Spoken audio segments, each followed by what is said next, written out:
nyonso balandia ACEP TV officiel nayebi ke boza ebelé de partout dans le monde en train de nous suivre toujours en Europe, en Asie, en Océanie, en Amérique, pourquoi pas en Afrique.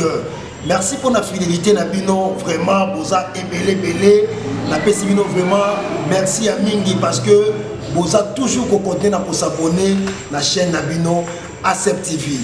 Nenge toujours au moningai boza déjà ko separa na banda ko bisika bozali parce que le présentateur de l'émission Nabino Kitoko message au roi il y a déjà star Boutambala dans la plateau ngabo côté complicité avec le pasteur l'apôtre l'homme de Dieu la bouche autorisée c'est lui Nzambe a Pesaye Nzela ya pour le peuple de Dieu apôtre Eli Kalamba Bote apôtre Bote mingi star Mutamba na besipe moti na balandi na biso nyonso ya ACEP TV officiel Nzamba lola pambola bino na ebike bozali partout na monde bozali kozela o ezali deuxième numéro na biso ya année 2022 na o etali message au roi Nzambe alola apambola bino Nzamba lola apambola bino lolenge mosali na Nzambe awuti koloba boyebi système ndenge tozalaka nango toujours soit biki soit cahier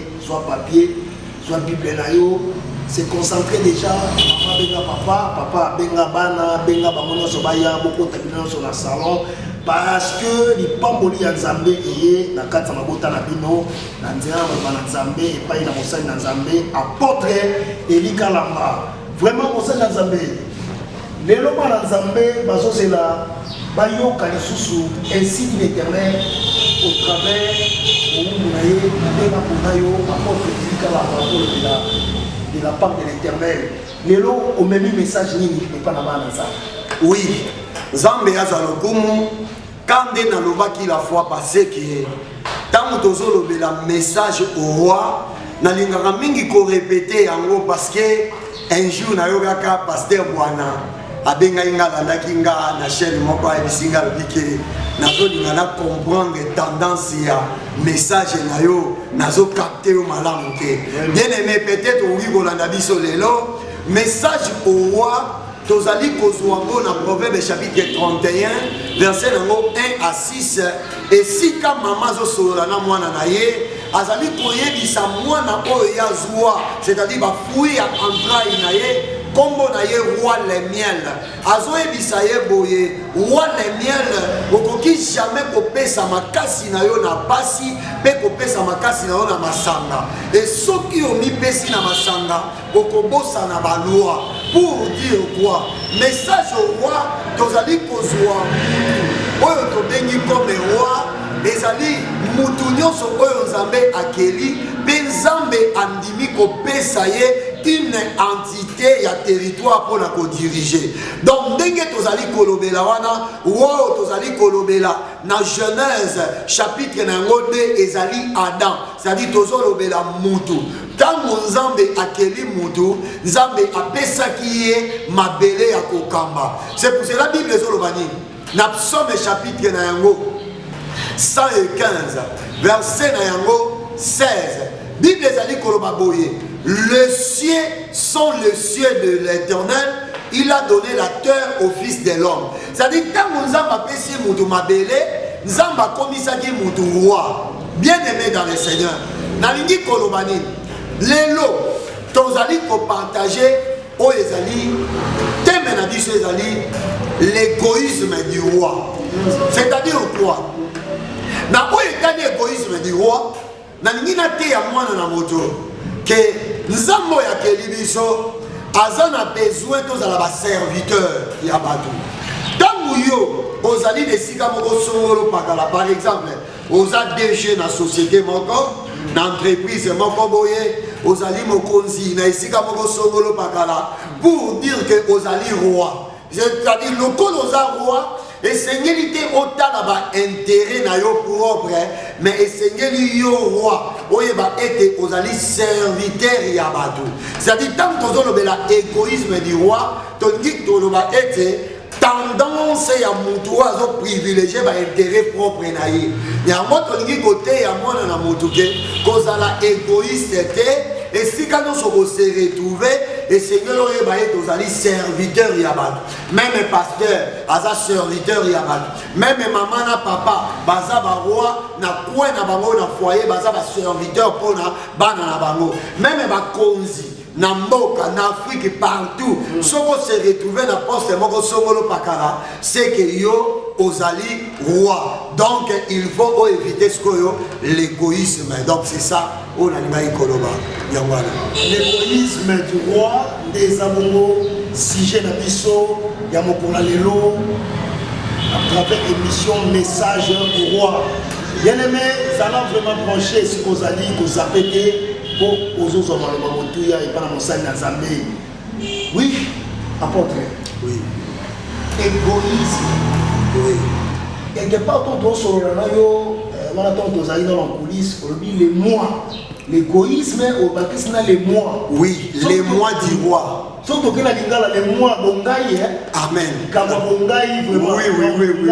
Il y a roi. C'est ça, c'est ça. Expliquez-nous ce que vraiment, mais vous comprenez pas. L'égoïsme du roi, na kati de qui sont les mois du roi. Si on regarde les lingala, il kama bongaï. Bongaï, ce que bongaï, c'est par rapport au bongaï, na égoïsme. Mais quand on explique ça vraiment, oui, Nzambe azalokomo. De la problème il y a les mois du roi. Les mois du roi, les intérêts du roi. C'est-à-dire l'intérêt du roi. Donc, dans le sens, il y a le verset biblique avant de kota na égoïsme du roi. Yoka Bible zoloba boy.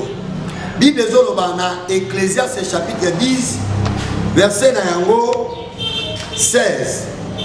L'Ecclésiaste chapitre 10 verset 16, je lis la parole de Dieu. Amen. Malheur à toi, pays dont les rois étaient enfants et dont les princes mangent dès le matin. 17 Balobi. Errez-toi, pays dont les rois et de la race illustre et dont les princes mangent au temps convenable pour soutenir leur force et non pour se livrer à la boisson. Yogane Baloba. Balobi, malheur na yo, mboka oyo mokonzi na bino aza mwana mokie. Et bonheur na yo, mboka oyo mokonzi aza na race illustre. Race illustre ezali mutu oyo aza na race moko noble. Mutu oyo aza na bonne manière. Nde Bible ezobenga bango ba race illustre. So Bible ezoloba bilakeli mabe yo mboka oyo mokonzi to roi na bino aza mwana moke. Nga sikoyo mateya na nge vandi le pays dont le roi était enfant. Oyebi soki tokoti na kati ya ba caractéristique ya mwana. Okoya ko découvrir que l'enfant, c'est-à-dire mwana moke azalaka égoïste. Dans la Bible ezolobela malheur à toi dont le pays est un enfant. Omoni mwana moke alingaka nyonso ezala ya ye. Naza même na mona mwana nga na bona ne na someli bango ba jouer. Il y a des voitures, au sommet les voitures, au sommet les munduki, au sommet les ba jouer, au sali prière, au pesi bango. Mais à mon de konaye, na mwana popi, yaza mwana mobile, a récupérer mwana popi. À mon mwana voisin na ngai, na voiture, a récupérer voiture. Ça dit aux hommes même étant bana bazo sakana, na mona ni même bana ya voisine nga. Au mona bango baye, ba jouer na bango, baningi ba zo susu ya mwana. Ce qu'on remarque, moi na mouké azalaka na égocentrisme. Ça dit tant bazolo de la selon Salomon, il ne parlait pas d'un enfant comme nous voyons. C'est-à-dire azolo de la problème il y a immaturité. C'est-à-dire malheur na yo mboka oyo mokonzi na bino azana immaturité. Donc cette immaturité l'amène à ne pas respecter la loi. C'est-à-dire mouto ya respecta la loi te, mouto ya respecta la mibeko te, azaka immature. C'est-à-dire roi azali na égoïsme, ya kosala comme si que denga za na poste wana, azobosana ke, aza serviteur ya bato. Alors na poste wana amona bilanga moninga akangi. amona mutuna mwasi kitoko a récupérer amona mutuna mbongo a récupérer to vivant nga naza mobutiste na vivant na tanga mobutu parce que naza mwana ba septembre quelque tu connais naza awa na mona makameleka na mboka nanga na sens ni tozalaka na mwana mokonzi moko amona mutuna mwasi a bien te il va récupérer amona mutuna mutuka lokola Porsche te o Porsche ezaka ya bango pour dire quoi bilakeli mabe eza na mboka oyo bozali kozwa bana mike bozali kozwa bato baza immature na connaissance yoka na ebisa yo ce qui a fait l'échec d'Adam et Ève ezalaki égoïsme. Dieu leur avait créé à l'image de Dieu. La Bible dit faisons l'homme à notre image. Donc Adam zalaki image en Nzambe mais yoka nyoka nyoka eko ebisa moi si que lorsque vous mangerez ces fruits beaucoup faté mais beaucoup malokola Nzambe mais bazali bana c'est comme égoïsme immaturité wana esali ke baluka bakoma banzambe o bazalaka banzambe ozolanda baza déjà banzambe parce que Bible ezoloba nini ndenge Salomo azoloba alobi malamu na mboka oyo ezwi mokonzi oyo aza na bonne manière oyo ayebi ko respecter mibeko. Est-ce que oyebi ke par exemple nakenanu nabimi nanu nazokende parce que message au roi tozosima bakushi nyonso oyebi ke na Afrique na biso nde toza. Si aujourd'hui l'Afrique ne développe pas parce que nous avons des rois immatures, nous avons des rois comme des enfants égoïstes, tala ba président nyonso ya Afrique okolimbisanga parce que on dit pasteur, ce que je dis c'est la vérité. Tous les présidents africains sont des voleurs. Pourquoi leur peuple souffre? Au moins mutu mwa nikaza na ba milliards de dollars na compte à banque, milliards ya président et l'équipe milliards ya budget ya mboka. Est-ce que ça est possible? Yo mutu moko oza na mbongo koleka mboka état na yo. C'est l'égoïsme pour dire quoi? Okomona mbongo ya institution moko boy asi mbongo ya ONG moko boy asi mbongo ya organisation moko boy asi. C'est-à-dire il veut manger dès le matin. Il y a moi qui me dit que malheur na payo yo roi zali mwana moké qui cherche à manger dès le matin. Dès le matin ça na tongo boyete, c'est-à-dire il veut les moins. Donc les moins. Donc à la mouri na tongo, il ne pense pas à servir le peuple mais il pense à manger. Ah, pourquoi là na niveau ya sagesse les a comme tel foufoute les a mbongo ya l'état mbongo ya mboka alingi na yazwa ya mosi lo déjà ya été. C'est ça l'égoïsme du roi. Or nzamba ça na besoin mutu a comprendre par toi zali aza serviteur à bato. Vous comprenez? Quand tu es un serviteur des autres, c'est ça la grandeur. Na opé ça va verser le quoi minute ezali le banano na yokayo. Il faut ça Nzambe apporter ni kalamba vraiment Nzambe apambola yo na maloba ozo fongola pena peuple de Dieu. Je pense que bana Nzambe na ko comprendre nini oyo zo loba au travers message au roi. Oui. Apporter. Oui. Exemple où tu peux savoir que roi mokonzi azolo ba kolia biloko tout ça yemoko tout ça. Mais na tout na mutu na moko. Quelque part, osa papa. Oui. Nanda kuna yo. Oui, papa. Est-ce que égoïsme wana pe ekoki pe kozala pe manifester pe même na ba poti na ndako. Amen, amen. Parce que un parent déjà ça responsable. Oui. Alors le bana bana bana n'est-ce pas va y aller. Oui. Est-ce que côté où il faut expliquer comment? Là, c'était là comment la terre à l'église, la justice élève une nation. Mais moi j'avais commencé premièrement sur la justice de la maison. C'est-à-dire la justice des parents élève la maison. Dans le sens c'est si tu continues à faire des au papa Moussous, Allah la éponge, mais pas na balala na etoko. C'est ça les qui moi. Oh, les mois du roi. Papa zolala na éponge.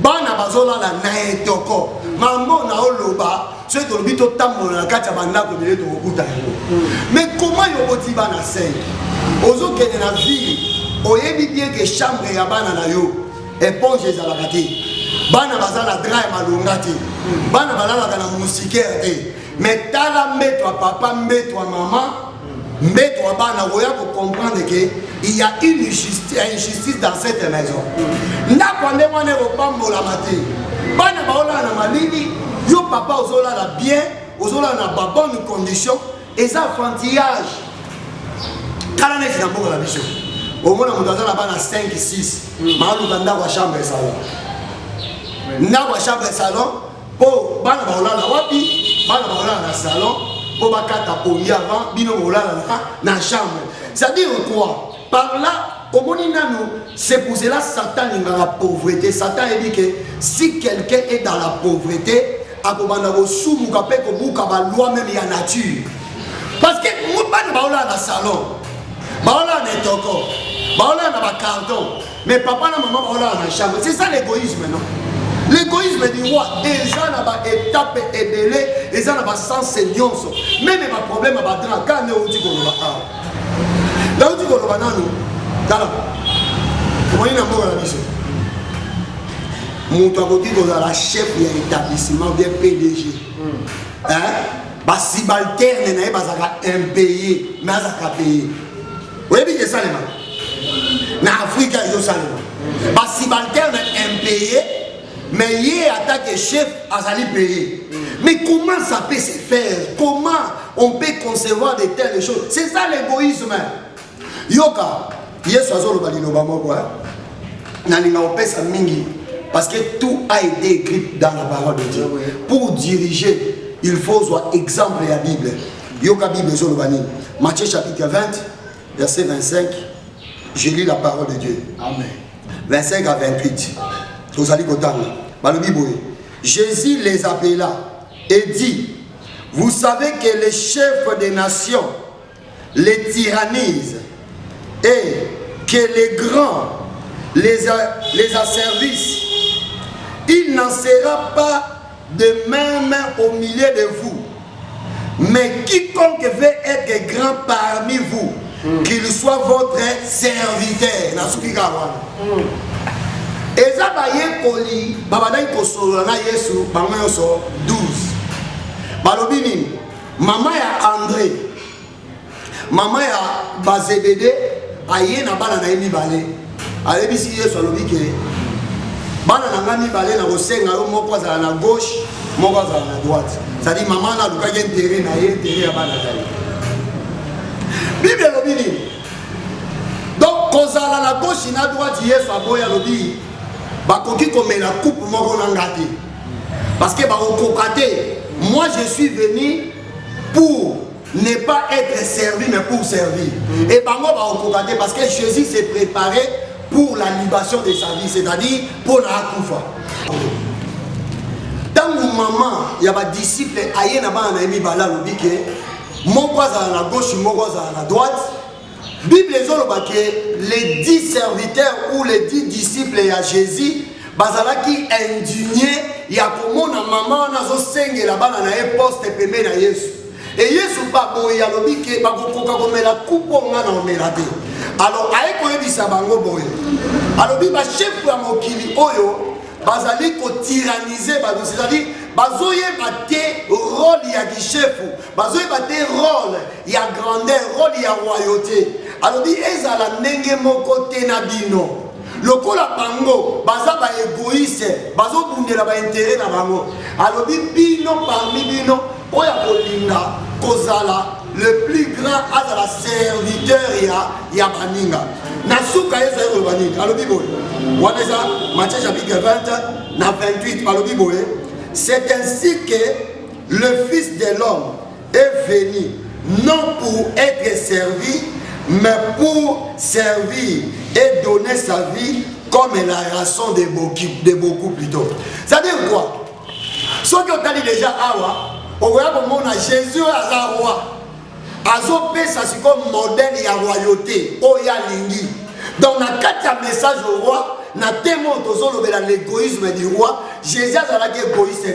Jésus a un roi modèle où il a été sabatouké. Nous avons intérêt, intérêt à plusieurs. Par là, nous avons dit église de Dieu, peuple de Dieu. Nous avons dit yeba que vous allez roi. Et tant que vous allez roi, vous allez na poste vous allez, yeba vous allez serviteur yabato. Grandeur, et ça n'est pas à mouton à servir baninga. Talana de l'eau mogo. Oyo, na lobaka la fois passée. Nekomo bazolinga bima pension. Accueilli na société et seigneur va signer ba document na. Mais neko oyo azalaki lobo la secrétaire va signer ba document pour mbongo ya pension ya mutu ane bima. Alobi avant na signer ba document na 40%. Donc 40% ya mutoki ya moninga oyo asaleli bolenge na na société qui nous a commis mpaka mbongo na ya passion yo lobi ozwa 40%. 40% ya ozwa 60%. Monte que c'est égoïsme. Batie wala c'est la ma soeur mon frère. Papa, maman, autorité, pasteur, serviteur. On m'a dit poste aux pour nous servir. On m'a dit signature wala yo ozobo ya signer. Pour bana batu bazwa diplôme. Est-ce que vous dit que neti biso na yeba ba série moko boy. Pour bas zongisa la biso ba document na biso scolaire. Muto ya ko signer asala biso boy. Mokomo na batu wana ba ke l'église azo sambela. Nzambe papa mbolanga na musala, nazwa musala. Mokomo na muto azu musala ko motema mabe. Oza la place wana pour signer kaka mutu azwa mbongo na ye olobi pourcentage. Ne comment grand frère na kutu. Moyena ke musike zale. Grand frère n'a pas tout acquis chez Ville Hall. Les agis boyés. Il faut qu'il y ait une assonance. Balanela. Pour nous, tout cas, les agis assurés. Il faut pas foutre un grand frère. Ou il y a un avocat. Il y a un gamme, il y a une société. Bazo c'est à 50%. Ce qui montre par exemple, il y a 30 000 $ pour la soie à grand frère. Le collet bélier. Bango va recevoir 15 000 $. Grand frère aussi 15 000 $. Donc makila est en kiwana bango va solela. Tala niveau ya motema mabe na niveau ya égoïsme oyo mokili et que ko s'embrasser na yango. Yango va lobi malheur na roi oyo aza mwana moke c'est-à-dire aza égoïste alingi nyonso azwa. Tina nino kozwa nyonso pe au perdre molimo na yo. Donc c'est ça. Oui, Madame Zambé, si nani nous oignons son copain de Molimo Nayo, vraiment, vous êtes belé, vous avez un biseau, vous avez vraiment la matière où vous êtes Zambé, à zone de Benabiso, nous colonions sur la ACTV officielle, l'émission a mis le message au roi. Mais tous les habitants, banque de finances, la biseau, vous avez le numéro de la biseau, et ça pour les Kawana, beaucoup de la biseau, la mituna la bino, be ba réponse, Moussani Nzambe a besoin de répondre bino.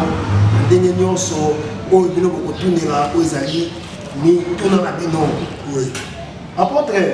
Oui. Égoïsme na orgueil. Et tant qu'on a des pères, tout orgueil derrière la liboso, il y a égoïsme. Oui. Dans le banana, la mort, orgueil.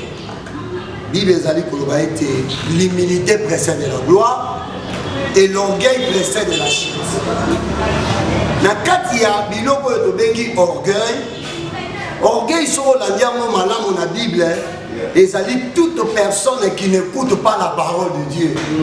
Orgueil ça te que muto azotambola dimisi mapekano bengi orgueil non. Ça dit Dieu a donné sa parole afin que le Fils de l'homme puisse se diriger ou se conduire au travers de cette parole. Tant que nous avons liloba, nous avons considéré orgueilleux.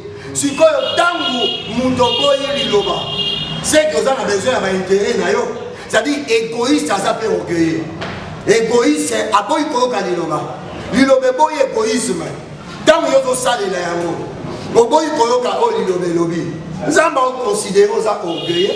Toute personne qui ne veut pas, plutôt la personne qui ne veut pas écouter la parole de Dieu, c'est un orgueil. Et comme on est orgueilleux, et là on est saloboya, il va l'ensemble, mais ça va intérêt, n'est-ce pas? Tant qu'on va le dire par exemple, il dit mélange. yenda kelaki likolo na se yo pour la science na yo oza athée olobi que Dieu n'existe pas mais Dieu n'existe pas batuni on a kelaki yo ozo ba muta kelaki yo te donc c'est-à-dire tant ozo linga ba intérêt na yo olingi ba intérêt à moninga tozo reconnaître yango te automatiquement oza orgueilleux ozali égoïste donc onanga bango mibale baza mutu moko. Voilà, Nzambe, vous a vraiment satisfait à ma question. Autant où nous sommes, nous avons la relais, il y a beaucoup de choses dans Nzambe, la préoccupation, vraiment nous sommes. Apôtre, on a dit exemple, Jésus, qui roi, il y a un modèle. Oui. Mais ceux qui sont dans l'Ancien Testament, tout le monde a fait. Les gens ont fait Nzambe à roi Salomon, roi David, pour que Bakamba, pour Zalaki, et Ngumba Songolo, et Sika Songolo, Bazalaki. Parce que la plupart des bateaux, sauf qui va lever le roi David, va lever Salomon, parce qu'on a directement que Bazamba dans l'ensemble, Bazamba ça dans l'ensemble. Mais au cas par rapport à l'état moli dans l'Ancien Testament, parce que si je comprends bien dans le Nouveau Testament, on le modèle de Jésus. Alors pour ça, la parallélisme entre les paroles, l'Ancien Testament,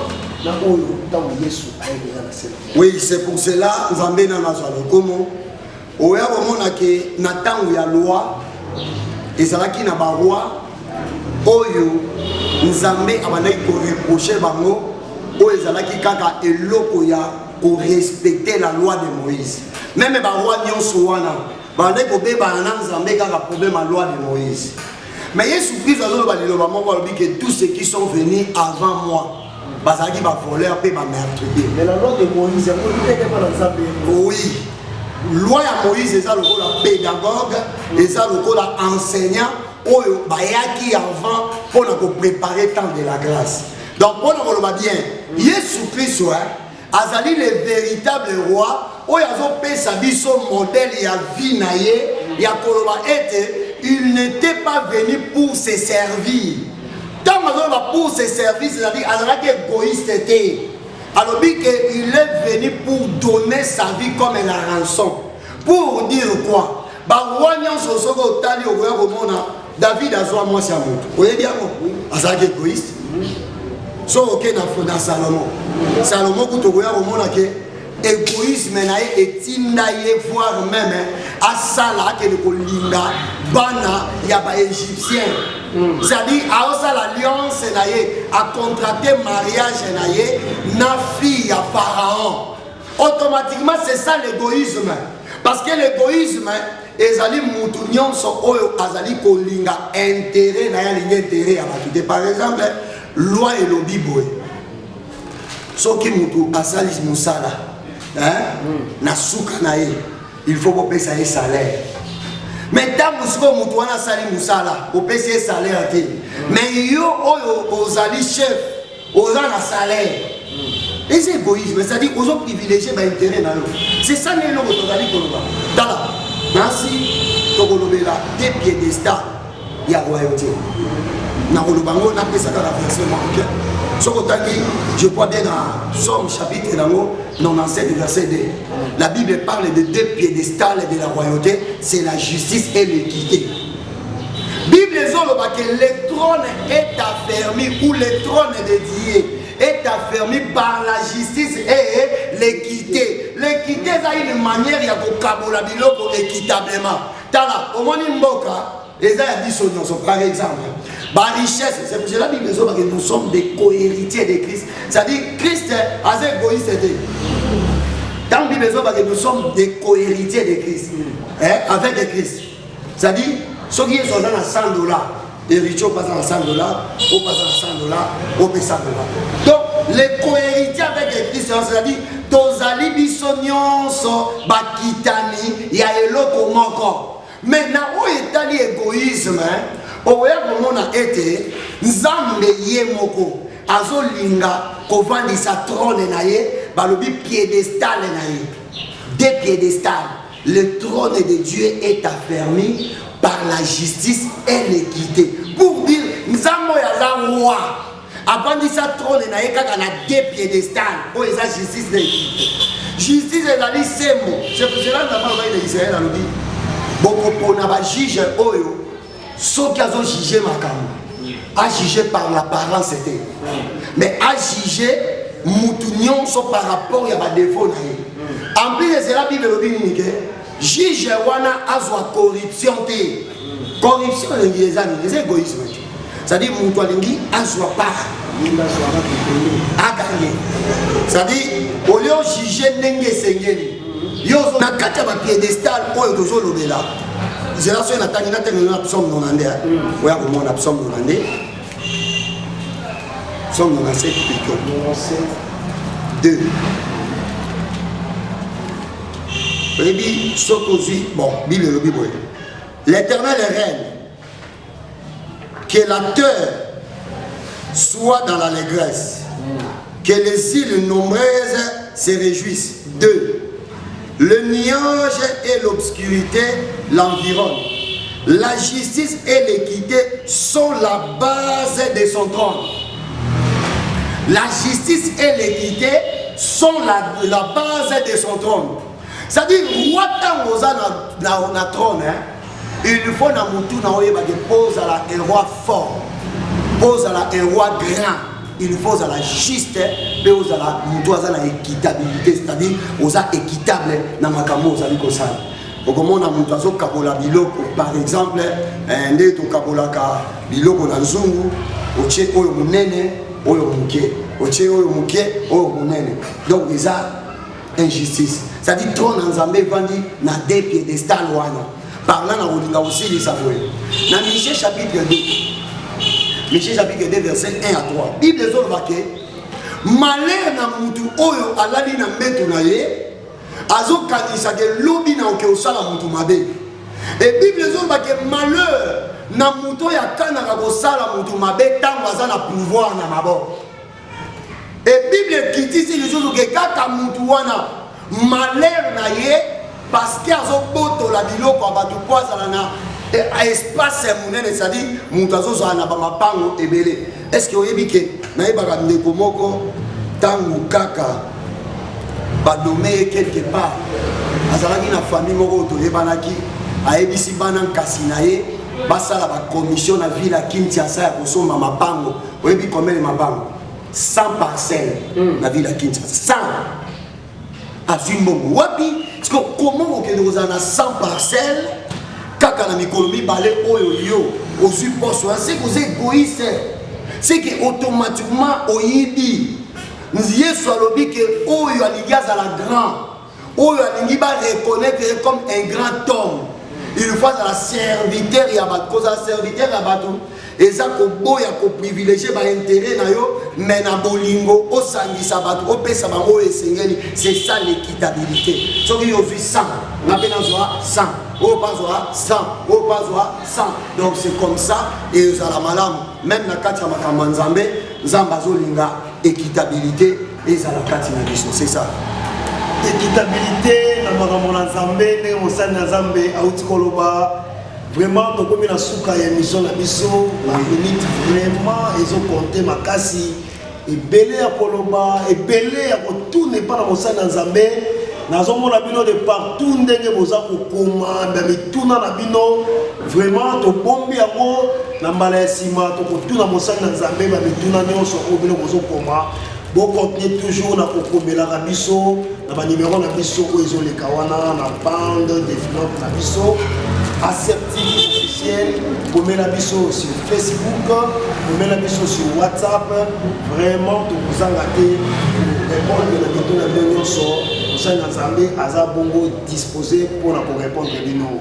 Voilà, Bana Nzambé, tout comme vous chutez l'émission de biso Nenga Outaï Koloba, tout le monde sait que la biso quand vous s'abonner, abonnez-vous massivement. Tindali et Panabaninga Moussou peut s'abonner. Et vous allez vraiment, et le moko, il y a des pamboli makasi, puisque vous l'ingez dans Nzambé, bakola, kati, dans Nzambé.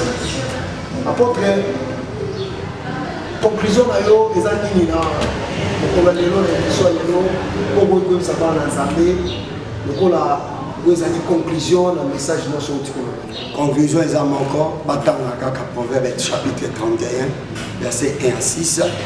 Au monde, maman a conseillé, moi, alors que ça te va figuer, on a c'est-à-dire quoi, tant que nous avons pas à pécher ici, comme au songolo pakala, na entité wa nous a roi, il est pas équitable, na oyo sala, il est pas juste, na oyo sala. Souci en Zambé, ezali était batouba progresser et non batouba régresser. C'est ça la volonté de Dieu. Zamba Pambola, assemblée évangélique éternelle paix, pour vous allez diriger.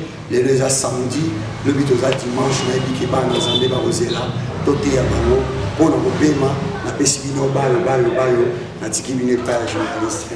Merci beaucoup, vous allez toujours bien. Bon week-end à tous. Bye.